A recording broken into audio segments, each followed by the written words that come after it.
আকাশে জ্যোৎস্না, বনের পথে চিতাবাঘের গায়ের গরণ। হৃদয় আমার হরিণ যেন রাত্রির এই নীরবতার ভিতর কোন দিকে চলেছে। রূপালী পথের ছায়া আমার শরীরে, কোথাও কোনো হরিণ নেই। আর যত দূর যাই কাষ্ঠের মতন বাঁকা চাল, শেষ সোনালী হরিণ শস্য খেতে নিয়েছে যেন, তারপর ধীরে ধীরে ডুবে যাচ্ছে শত শত মৃগীদার চোখের ঘুমের অন্ধকারের ভিতর।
How can I help you?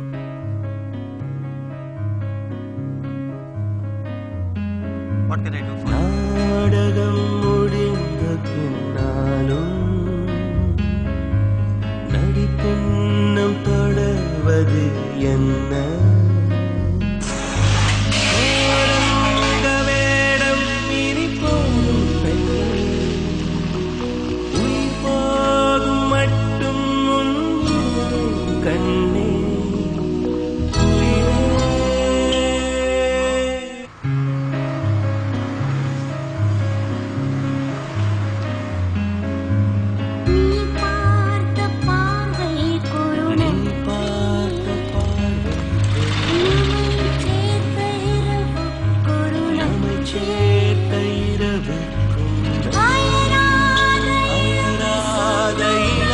சொல்லும் நன்றி நன்றி, அகலாத நினைவு சொல்லும் நன்றி.